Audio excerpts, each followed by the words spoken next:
Welcome everyone. I am Oscar Rojales Contreras. Today we will explore cybercrime.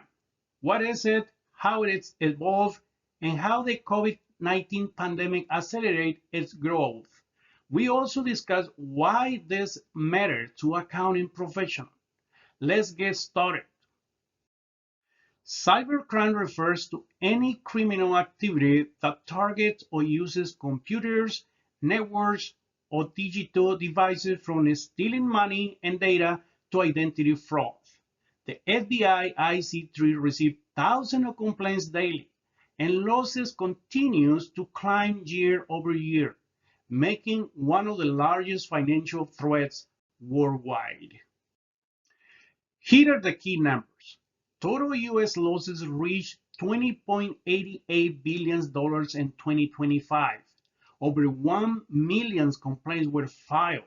85% of the losses came from cyber-enabled fraud.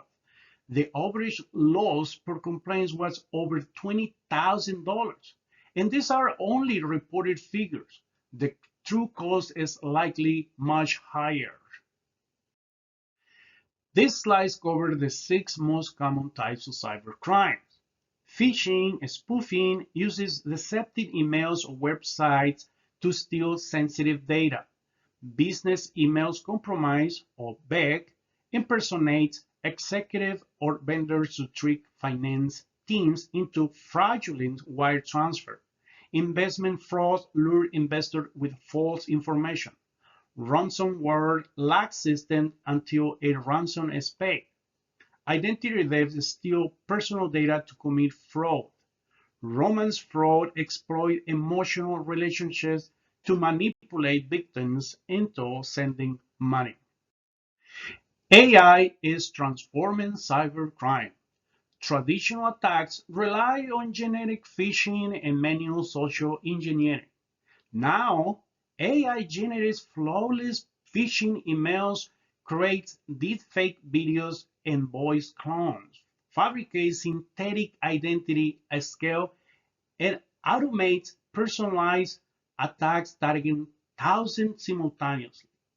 Traditional defense are no longer sufficient.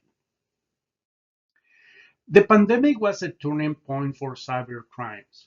In early 2020, Interpol detected a massive wave of COVID-19 spam and malicious URLs. The rush to remote work left systems unpatched and vulnerable. Cybercriminals quickly shifted from targeting individuals to corporations and critical infrastructure. Losses have climbed every year since, and the pandemic permanently expanded the threat landscape. So, why was the pandemic a perfect storm? Quickly deployed remote work created massive attack surfaces through unsecure home networks and personal devices. Digital transactions surged, giving criminals more targets. COVID then phishing exploded public fears about health and stimulus payments. IT teams were overwhelmed managing rapid transformation, and healthcare facilities became prime malicious software targets at the most vulnerable. These factors compounded each other. Let's bring this to our professions. Business email compromises can directly target account payable and wire transfers. Ransomwares can lack accounting systems and destroy audit trails. Fraudulent invoices expose routine workflows. On the protected side, we should implement multi-factor authentication, verify wire transfer through secondary channels, conduct regular cybersecurity training, maintain offline backups, and follow the AICPA's cybersecurity risk management framework. This is not just an IT problem, this is an accounting problem.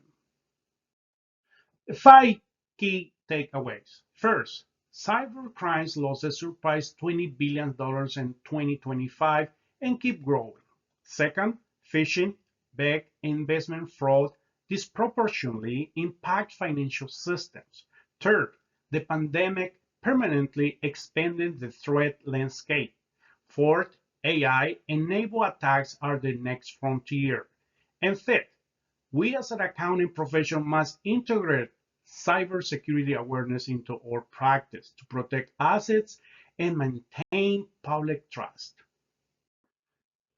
These are the sources cited in this presentation in APA 7 edition format, included FBI IC3 annual reports from 2020, 2024, and 2025, Interpol COVID-19 cybercrime assessment, and the peer-reviewed article by Laguida and colleagues from 2022. Thank you for your time and attention.